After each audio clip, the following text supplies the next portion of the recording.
The Shadow Legion used our parkland systems to grow food. We can stop it, or I can introduce Nightshade DNA to the assembler system.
Callus is gone, and the Veil is safe for now. I don't really know what victory looks like going forward, but I'm not gonna take this win from us. From Neomuna. It's weird not being the rookie anymore. I'm just Cloudstrider Nimbus. Feels wrong, like I jumped out a window without my board. There was confidence in knowing the buck stopped with someone else. For Rohan, when I met him at least, it seemed like he just took everything in stride. It was easy for him. I guess I'll get there someday. We're having Rohan's induction into the Hall of Heroes in a bit. Will you join us? It'll be great. Quinn will say something stuffy, there'll be lots of cheering, maybe a whistle if you want to get spicy. But I think he'd be honored if you were there.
If it ain't my fellow Vex savior, I never thought I'd say that.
Chioma Essie, research log, SIVA.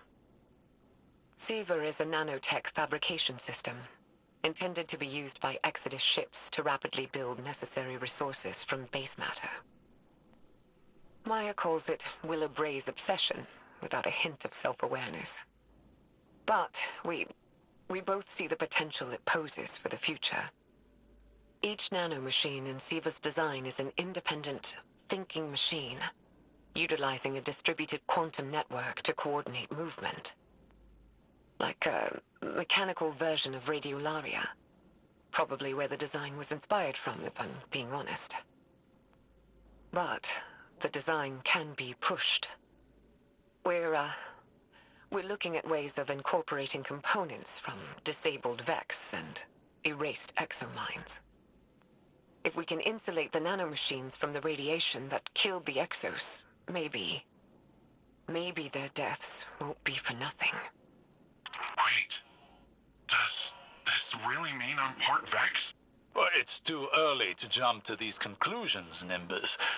But there does seem to be some connection between the Vex and the Cloud Striders. It may explain why you and the others are able to enter the Vex network without the aid of splicers. Can I time travel? No, let's hope not. Chioma Essie, research log, Veil interface. Maya and I have finalized a prototype interface for the Veil. Hopefully it'll allow our research team to investigate it in detail. The system's designed like an orchestra, with a central conductor directing a symphony of minds to act like a distributed network. The idea came to us by watching how collective networks like SIVA and the Vex operate.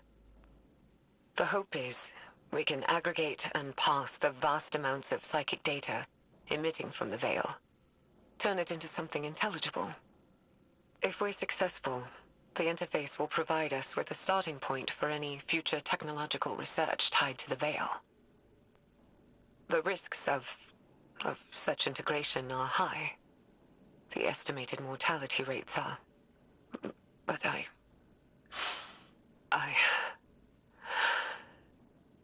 don't know what I'm doing. This is wrong. This is so wrong. We shouldn't... All she ever talks about is survival. Think big picture. What about your survival? What about your heart? My heart? I can't keep doing this. I can't.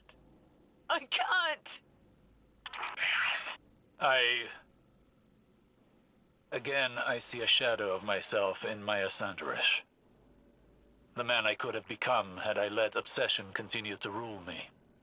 I'm worried what the next recording will reveal. Me too.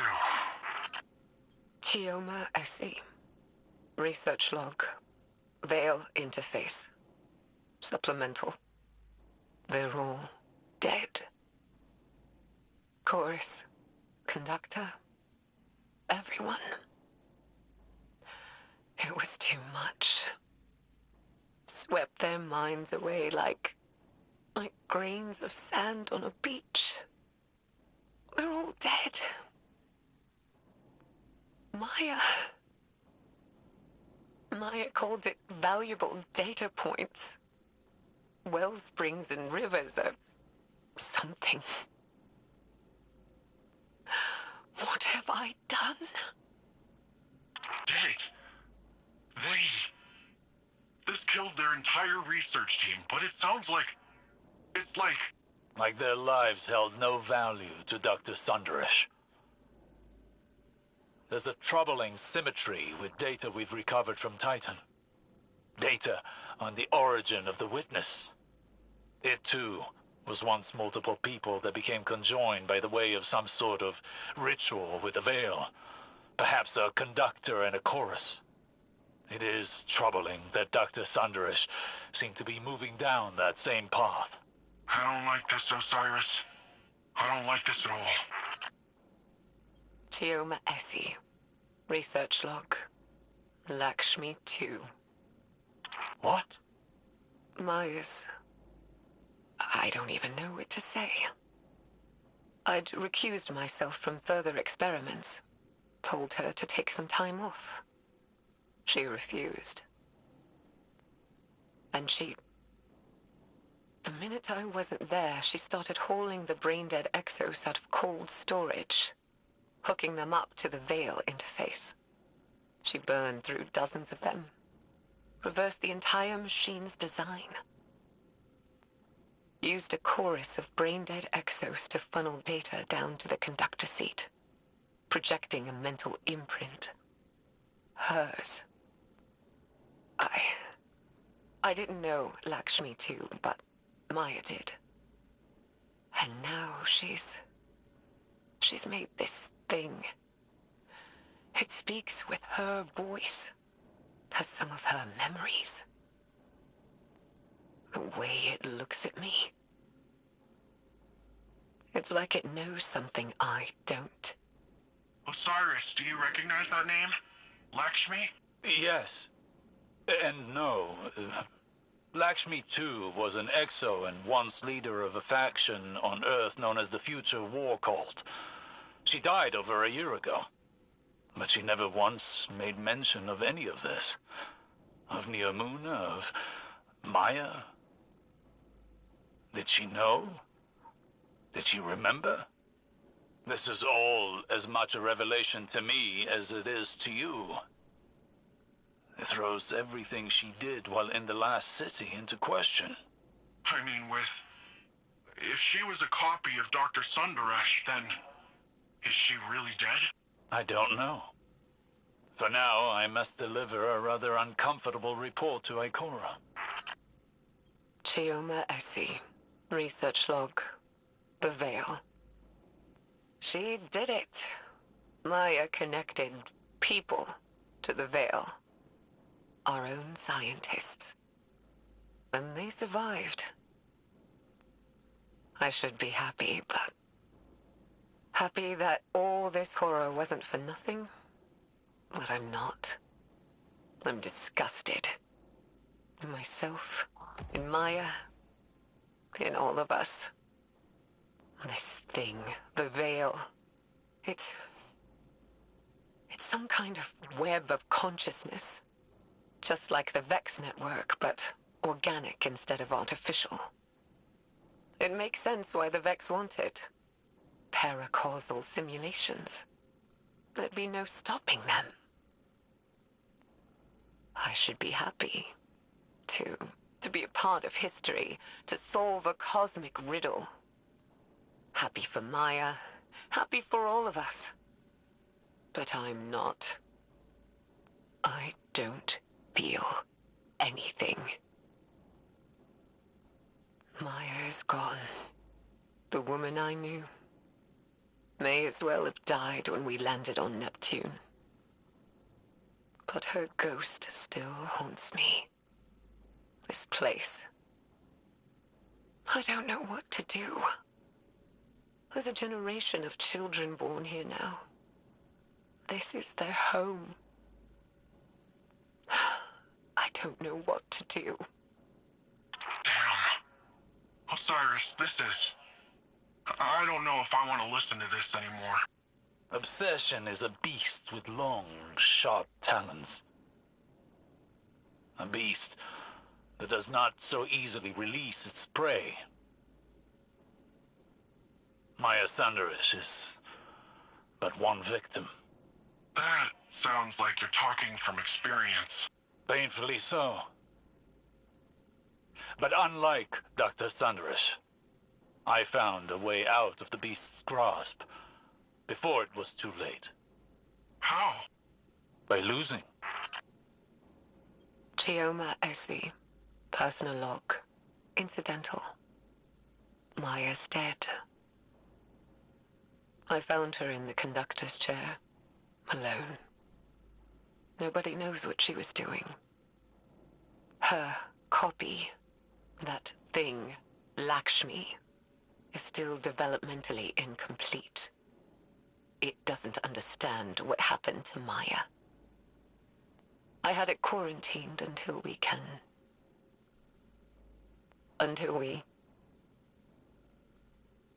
do something. There's no dates on any of these files. There's no telling how much time is set between them. Time enough for loss. How many are left? 3 more. Then let us hope there are yet more answers to uncover. Chioma AC. Log. Whatever. The war mind has reactivated. Our base on Hyperion detected network activity. They found us. Classified our location Nephili Stronghold. We already estimate that Rasputin has attempted remote interference with our network, our research. It can't. I won't let what we've learned here ruin more lives. I'm going to send Stargazer off-world to deal with the problem. They can take Lakshmi with them and do whatever. As long as it's out of the city, out of my sight. It's a risk, taking an action off-world, exposing ourselves. But we have to. What we've done here has to be quarantined. The Veil is too much power. Too much for anyone. Stargazer. That puts the time of this recording around the foundation of the Cloud Striders. Chioma must have been really old. Stargazer is the one responsible for redacting Nephili's stronghold from Rasputin's records. Or Maya by proxy with Lakshmi. Fascinating. There's 2 more logs left. Once we've decrypted them, I will need to take time to contemplate the larger picture they present. You and me both. The Veil is too great a power for humanity to wield responsibly. All that's left is to close down the facility. Neomuna will go on. Humanity will persist on the back of our unspeakable work.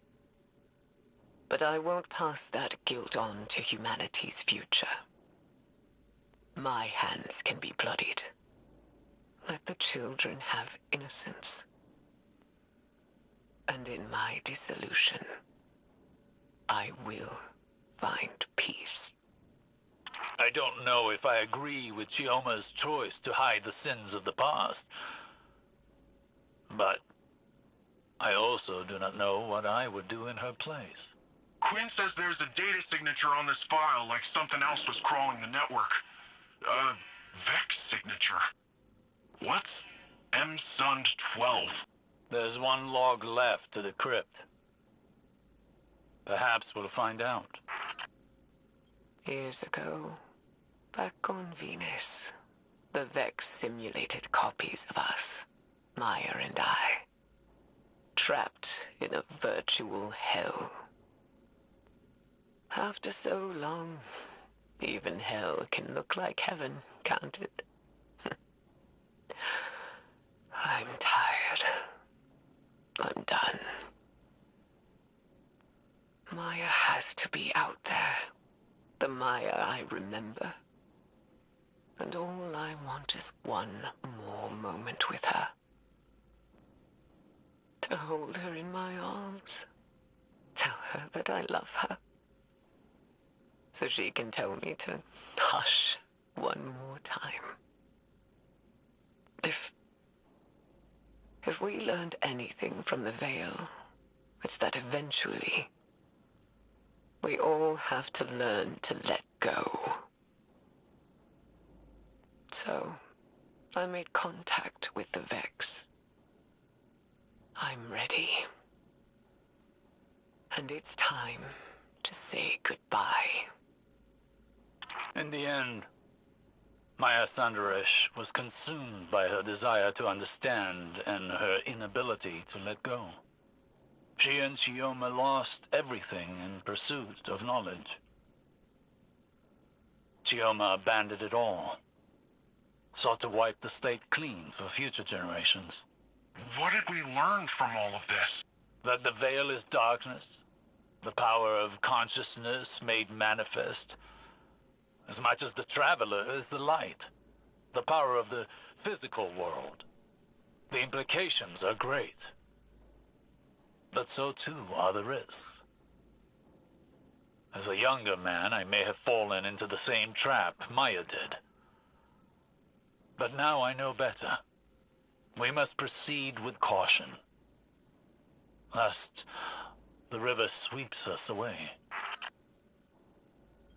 I found no more logs from Dr. Essie, but I have used her algorithm to crack the data core of the Vex conceptual mind. That's the doodad we got from the Black Garden, right?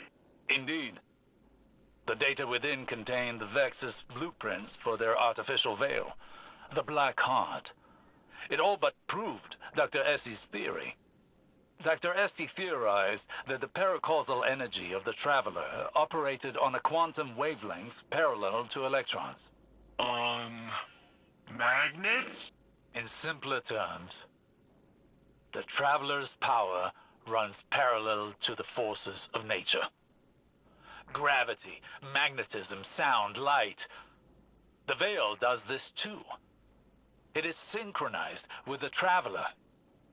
Wherever the Traveler came from, the Veil may have as well. But what the Vex made, while connected to the Traveler, was inherently flawed. It did not create the link the Witness desired. Instead, it weakened the Traveler, created static in the flow of their cosmic forces. But it did reveal one intriguing possibility. That at one time, they may have been united. Part of a whole. So, wait. Does this mean the light and darkness were the same once? One force? Dr. Essie believed so. I am not as convinced. But it is a theory. One many scholars will explore once this data is shared. But this data allowed me to calculate the telemetry of the beam the Veil fired at the Traveler. When the Witness linked to the Veil through a ghost, it created a faster-than-light connection of darkness to the Traveler's light. A bridge to the Traveler's consciousness, if it has one. But the beam did not stop at the Traveler. Rather, a point inside of it. Inside? Wait, what's inside the Traveler? No one knows. But if the data I've been able to extrapolate here is correct, that is where the Witness is now. Inside the Traveler. It may be the reason why the Traveler has gone dormant, its attention directed inward, where the true threat is. But I am speculating. There is more I need to study, but I fear it will take a substantially longer amount of time. How long do you need? Months. If we have that long left, that is. Until then, I suppose. I've reached the extent of what I can glean from the research data. What do we got? Less than I've hoped for. But the last of Chioma Essie's research has led me to an intriguing topic. Ghosts. Ghosts? As far as I know, Neomuna never had any contact with a ghost before you all showed up. We knew about them, but... Precisely. Chioma Essie was researching the entanglement of light and dark without fully understanding either. Our ghosts are a link to the light of the Traveler. Then how was the Witness able to, on numerous occasions, communicate through them? Is this about the magnets thing? The parallel energy fields, right? Very good. In areas of darkness, the Witness is able to create a link, not unlike what it created with the Veil and the Traveler. Ah, like the Vex are able to hack into the Cloud Arc with their tech. It's a parallel connection. And I believe that connection may not be one-sided. I believe that our ghosts may be able to leverage this connection against it. Turn the enemy's weapon against them. Well, that sounds great. But how? That I do not know. But what I do know is that while the Witness is out of our reach, it is also out of the reach of our ghosts. Which means whatever lies beyond that portal, whatever is inside the Traveler, has left the Witness blind to our actions. And given us an opportunity to make a plan without it knowing. Precisely. The Witness has played all the pieces it can. This is its final act, win or lose. Whatever we do from here determines the fate of everything. No pressure.